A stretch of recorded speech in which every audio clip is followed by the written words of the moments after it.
Thank you, Council President. Thank you to everyone that spoke today. I too am disappointed that SDG didn't think it important enough to speak to the issues raised today. How can they deliver the reliability of the system at a cost that San Diegans can afford? This is the fourth time a version of the proposal has been heard in chambers, twice before at Rules Council and one in Environment Committee. Today, of course, is slightly different. A unique opportunity to consider a public initiative because proponents exceeded the 3% signature threshold as confirmed by the city clerk. To the proponents of this measure, I want to commend you on your extraordinary achievement to use an all-volunteer coalition to gather this many signatures. Today's World Signature Gathering is big business, and to secure that many with only passionate volunteers sends all of us, city elected officials and investor-owned utilities, an unmistakable signal that we need to do better. That response for eligible voters leave no doubt there's passion and anger in the message and purpose of this proposal. And I'm saddened by those folks that would take advantage of your good work to push their own rhetoric and their own agenda on such an important conversation. But public comment is public comment. You all are, of course, right. San Diegans are subject to the highest energy prices in the country. As the distribution and transmission costs on our energy bills increase, so do the record profits of the incumbent utility. I stand with you, the voters that signed your petition, and probably all ratepayers, in saying that these costs and the relentless increases are not sustainable to San Diegans. However, this measure in front of us today is not a declaration of whether the costs are high or too high, or the profits are too great. The question in front of us is a fundamental shift in our energy model and governance. Creating a new governmental entity to take over from the utility cannot be done hastily and demands appropriate research, study, and full understanding that we are making the best decision on behalf of residents, businesses, ratepayers, and the environment. I'm sure there are many skeptics, if not all skeptics, in the room. But if you don't believe that this is possible, I remind you of San Diego Community Power, an audacious idea that many thought was impossible and many opposed. San Diego Community Power is now serving nearly 1 million customers. City Hall did that. City Hall can do that. Such dramatic change must not only propose a big new idea, but must be reconciled against the framework of our city charter. As I mentioned before, this is the fourth time a version of this measure has been heard in these chambers. Each time I've been very clear that something of this magnitude will take time and must be done thoughtfully. Not on a soundbite, but on a sound plan. At the request of many of the supporters here in 2021, I joined my council colleagues in calling for an in-depth study of public power. Yes, I will apologize. Government moves slowly. When this measure goes forward and doesn't deliver, government will be the one held accountable. And the city is all, in fact, already doing that work, as many spoke to. That study is in its second phase. Bill would say the third, but I'll call it the second. And I remain committed to seeing it through, ensuring that we have the information necessary prior to the 10-year expiration of the current franchise. Not the 20-year, the 10-year expiration. Making a change now without the adequate assurance of the feasibility, financial stability, and both the promise and the ability to deliver better service and cheaper rates is a disservice to San Diegans.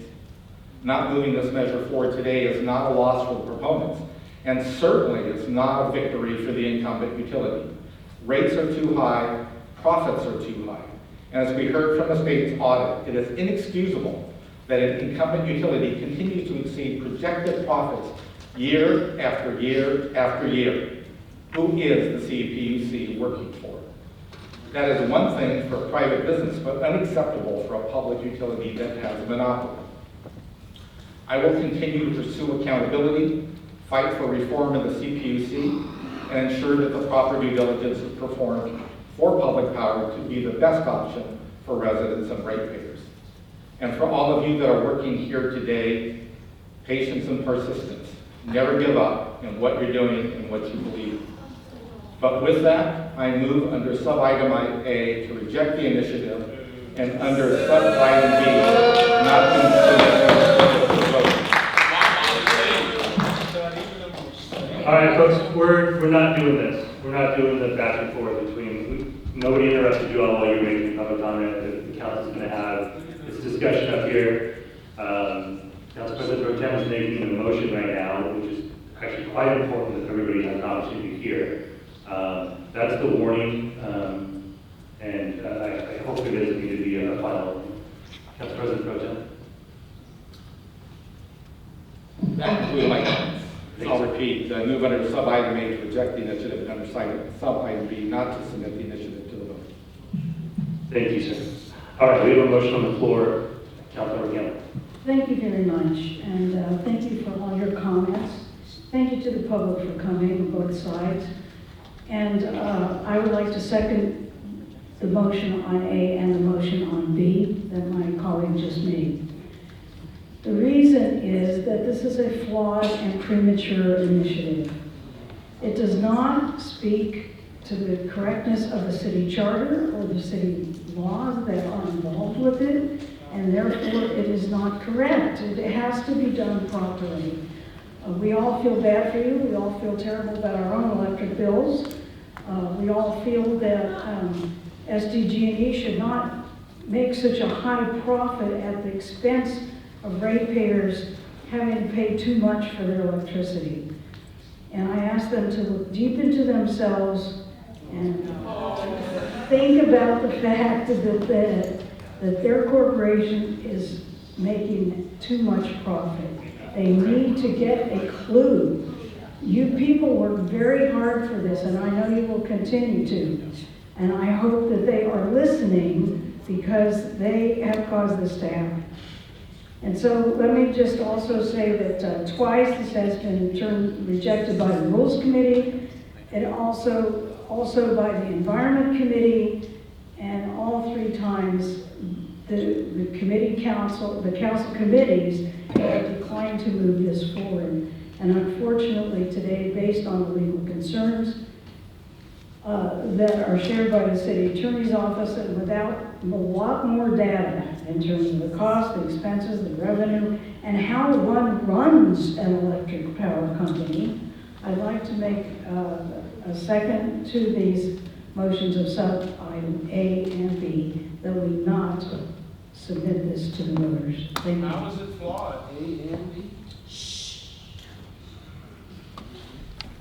All right, thank you, Councilmember Campbell. Clerk, did you want to clarify the motion just to make sure you got what you need? And just for clarity, it is reject sub-item, the initiative in sub-item A and no further action in sub-item B. Okay, thank you. All right, so we got a motion in a second, and I'll jump in here. I want to thank you, the clerk, for coordinating this item and working with the proponents, City Attorney's Office for their assistance. I also want to acknowledge the work of the coalition that brought this item forward. Getting that number of signatures without having a big corporate sponsor or any real institutional power behind you is an impressive accomplishment. And that's an achievement unto itself, and I do truly appreciate you forcing this discussion. Also want to be upfront. I can't support placing on the ballot measures that's before us. I believe strongly that public services like electricity should be provided by public entities, which is why I worked with my colleagues to fund a public power feasibility study. However, I continue to have significant concerns with this proposal. There are far too many questions left unaddressed.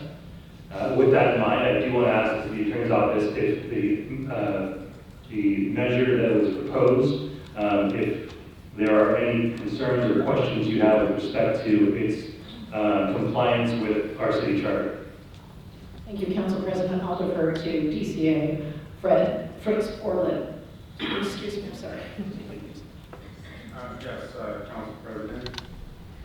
We have reviewed the initiative and can provide some initial comments on legal issues it presents. However, the clerk recently certified the petition on May 31st as having received sufficient 3% of the signatures required for the council to consider putting it on the ballot.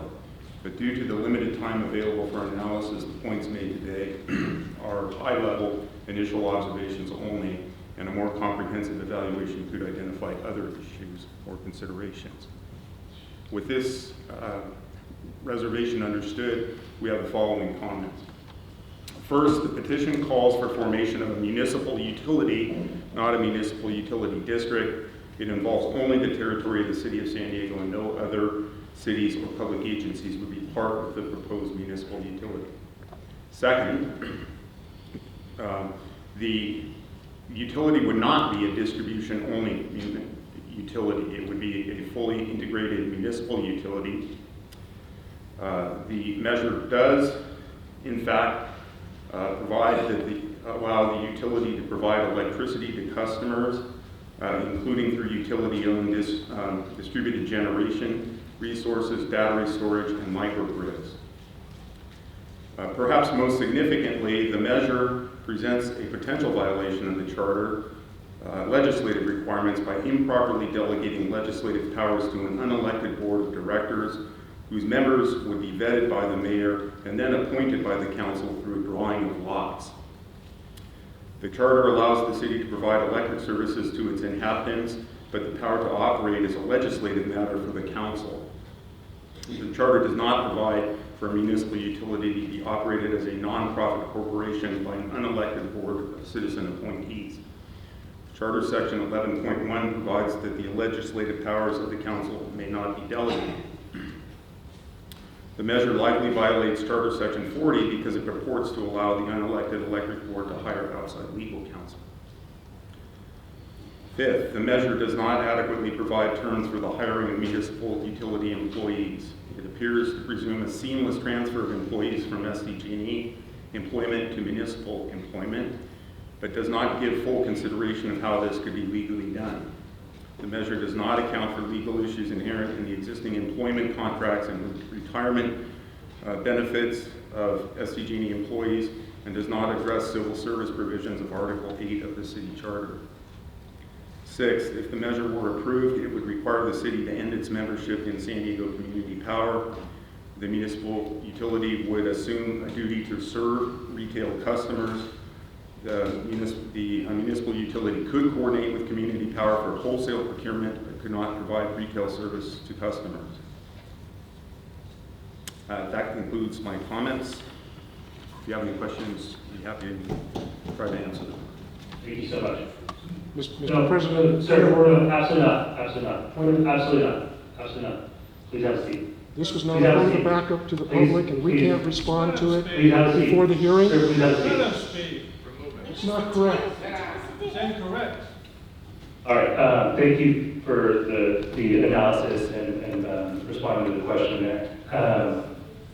The legal concerns are significant. The worker concerns have yet to be addressed. I'll repeat what I said at committee. It is not good enough for others to tell workers that they're okay. There are workers that would not be included in the transition as proposed. Hundreds of jobs. That matters. Those are people who are putting food on their families' plates, roofs over their families' heads. That matters. And so doing this the right way, in a way that makes sure that they are accounted for, is important, and I'm not going to accept that others assume that they are taken care of, no matter how righteous the cause is. The last thing I will say, because there was some misinformation and disinformation that impugned the character of some of my colleagues here, candidates in the city of San Diego may not and do not accept contributions from businesses, period. Period. So just want to make sure that any game that was played by asking us to raise our hands or whatnot, everyone should know what the rules are. The campaign finance reports are all public records. You all can see it. Okay? That being said, I want to focus on SDG&E. And I want to try, as I do that, there's the workers caught in the middle here. And that's not fair, because I've got some significant issues with SDG&E, and I hate that there are a bunch of workers caught in the middle here. The dam is breaking. The rates and corporate practices of SDG&E are pushing people to a breaking point, both financially and politically. The very fact that we're having this discussion and having to make this decision is reflective of SDG&E not being responsive to the needs and wants of San Diegans. People are sick and tired of the rates being so high. People are sick and tired of giving their money to a private monopoly. And people are sick and tired of the energy companies dragging their feet on infrastructure and housing projects. And I don't blame them. I too am sick and tired of those things. The anger and frustration is righteous, it's warranted, and if SDG&E doesn't change, we're going to be right back here in 2 years, and 2 years after that, and 2 years after that, until the dam fully breaks and a public power measure is successful. SDG&E has all of the resources in the world, and I strongly suggest they start using them to address the customer's needs, and doing that immediately. So with that, I will be supporting the motion. Thank you, Council President Pro Tem, for your continued engagement and deep level of work and thought about this issue. And I will now turn to Councilmember Boswell. I want to thank everyone here for your effort. For your efforts to bring this forward. It's not easy to gather signatures, thousands and thousands of signatures throughout San Diego. I want to thank you for the public outreach and all the citizens who have emailed my office. My staff collected all the emails and we looked through them before this vote. It's not surprising to me that we are here. The citizens' efforts continue because the escalation by SDG&E continues. We heard the state auditor from California come down to this council, to our environment committee, and explain to us how our residents do pay the highest rates of any gas and utility company in the nation. That's why when we had the franchise agreement come up and this council had no real alternative, because SDG&E is a monopoly, to include a public power feasibility study, which we are pushing on. I also supported the Energy Independence Fund during our last franchise agreement so that the council after us actually has something to negotiate with when this comes up in 10 years. I do want to talk quickly about something that mattered a lot to me, which is wildfire concerns. I represent District 5. We lost lives in 500 homes, just in San Diego alone. Thousands of homes were lost in the Witch Creek fire. In 2007, I watched my friends' high school homes be burned down in 2003 in the Cedar Fire. I will give STG credit for one thing, and that is your wildfire prevention efforts since 2007. Believe me, it'd be really easy to score a lot of political points by getting up on STG here in this room. But this is not about political points. This is a very careful decision we have to make. PG&E up north pled guilty to 84 counts of involuntary manslaughter in 2018 because of the Camp Fire. They didn't learn. In 2019, the Kincaid fire caused by PG&E transmission lines scorched more than 77,000 acres, 400 buildings, seriously injured 6 firefighters and threw their economy into a downward spiral. 2020, they did it again, the Zoc fire caused by a pine tree in PG&E transmission lines, killed 4 people, destroyed more than 200 buildings. 2021, they did it again. PG&E's power lines caused the Dixie Fire, costing the United States the most in history, $637 million to suppress that fire. So I want to thank SDG&E for the work you have done to not let that ever happen here again in San Diego. I was really touched on Saturday in Rancho Bernardo when we had the Wildfire Preparedness Summit organized by SDG&E, that your CEO came out to address my residents on a Saturday. I want you to know that meant a lot to me, because there were residents there who told us that their homes burned in the fire before. One of the questions I would have about any ballot measure moving forward is how wildfire concerns would be addressed. STG&E now has an emergency operations center, heli-tankers, we've underground power lines in my district, so I just want to say thank you for that. At the same time, there's a reason everybody is here. I want to say to my friends in labor that this council, and I think all of you know that, would never let an agreement go through that did not include a good labor agreement. And I also know that we will be by your side if SDG&E ever again tries to hire an anti-union consultant like they did from 2017 to 2019. They paid over hundreds of thousands of dollars to Cruz and Associates, and we have the forms right here, trying to bust unions at their call center. And I asked them not to ever spend money on anti-union consultants again using ratepayer money, and so far they have not. But we will be by your side again if you need us to on those ticket lines. I want to thank all of you who are SDG&E employees for the work you do. to provide safe power to our homes every day. We appreciate it. Many of you live in my district and work at all levels of SDG&E, and I think you do excellent work. But I want to know if someone from SDG&E is here and can answer a couple of questions, please. The State of California Auditor's Office confirmed in 2023 that Californians pay among the highest utility rates in the country, increasing from 75% from January 2016 through January 2023. I hear from my residents day in, day out that they cannot afford these bills. From Joyce, she wrote to us recently from the 92128 zip code. She said, I understand SDG&E wants to bill users according to their income, but I'm very opposed to this. My income is tight. I am paycheck to paycheck. I have very high bills. Is there anything our government can do to stop this?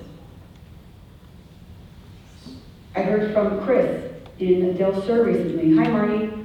This is a great district. I'm also a native San Diegan and closely follow the public issues. I'm asking for your help to please get lower electricity rates. Our electric bills are too high. They've doubled since 2016 and they continue. SDG&E has projected 10% increases for each of the next 10 years. 6 minutes, please. It's out of control. So what is SDG&E going to do to lower the rates that people are paying? Is there anyone from SDG&E who can answer this question? I'm not here. They didn't show. Hi, my name is Brittany Applestein. You guys press it. Oh, sorry. Can you? Yeah. Hi, my name is Brittany Applestein Seeds, and I'm a director at SDG&E. Affordability is top of mind with us. Right now, we're all, excuse me, I didn't interrupt anyone. We are all focused on the affordability crisis in California, in our region. We continue to focus on providing clean, safe, reliable energy. We are looking at our rates, and we would love to sit down with council members, each and every one of you, and start to have a conversation on what we can do to manage our bills. And we would like to begin that process as soon as possible. All right, well, according to a recent KPBS report published February 27th of this year, 2024, quote, San Diego Gas and Electric made more than $936 million in profit in 2023. That's up $21 million from the $915 million the company made the year before. So why is it that shareholder profits seem to be more important to SDG&E than my senior citizens' abilities to keep food on the table and a roof over their heads? Again, affordability is absolutely important to us, and it's something we want to start talking about how we can manage our bills, work with our customers, while also addressing the needs in our community, which is safety, reliable electric energy, and assisting the region with their decarbonization goals. Okay, I have another question. There are so many programs that we are hearing about for low-income ratepayers to be able to try and sign up for rebates, payment plans. You can call in. There's now a whole concierge we heard about, environment committee to help low-income folks. Wouldn't it just be easier to eliminate all of these confusing programs that people have to figure out and just pay your executives a few million less, and then people could afford the utility bills? We'll continue to work on what we can do to help our customers. Right now, what we're doing is we do have all these programs, and like I said, we're willing to come in and we want to talk to you all about what we can do to help our customers manage their bills. Lower your rates. All right, folks, apologies, Councilmember Rundelberg. Folks, we got through a long discussion with quite a bit of passion on both sides. The council member has the floor. She's engaged somebody from SDG&E. She's getting direct answers. I don't want to clear the room. I'm going to clear the room, though, if we can't have the conversation that we need to between the council and anybody that they call up. If the council's time to have a discussion, and we need to do that in an organized, orderly way. Councilmember Becky. Thank you, and you know, I'm happy to take up SDG&E on their offer to discuss how to lower rates. I think that's a discussion you have to have with the public, not just us. And it's going to keep happening. This is going to keep happening unless SDG&E figures out how to not charge us the highest rates in the nation and make sure that we do have clean, sustainable energy going forward. But thank you for answering my questions. What I am most concerned about is the fact that there are not people who are supposed to be protecting us in Sacramento actually protecting us. SDG&E is like any other public investor-owned utility. They are monopoly and they are regulated not by us here at City Council. They are regulated by Sacramento and the California Public Utilities Commission and the California advocates who are supposed to be standing up for us. They have not been doing their job, and the state audit has shown that. STG&E has recouped, I'm looking for it right here, a rate of return over 0.53% above CPUC's authorized rate of return for the last few years. And that difference could represent, quote from the auditor, $29 million more in profit than the CPUC authorized STG to get. Yet these regulators have done nothing to ask why STG is regularly making a profit off us. They have done nothing to ask them to true up their actual infrastructure costs on the things that I do thank you for, like undergrounding power lines, like investing in wildfire helicopters. But why is $29 million more than authorized going to STG's profits when I'm getting emails from residents that they can't afford their electricity bills? So I don't know the solution is putting on a ballot measure to take over STG, because this will not end overnight. It will be a decade-long battle, just like it is for every other city that's trying to do this. What we need to do is make sure that Sacramento is doing better at doing our job. So I don't want my no vote here to, or my vote not to put this on the ballot to be any way an endorsement that I agree with what's going on with this profit gouging. But at this time, I don't think it's the most responsible solution. So thank you very much. Thank you, Council President. Thank you, Councilor Walker. All right, we have a motion from Council President Pro Tem Cava and seconded by Councilor Campbell. I don't see any additional requests to speak to this item. With that, clerk, please call the roll. I'm sorry, Williams, so please cast your vote.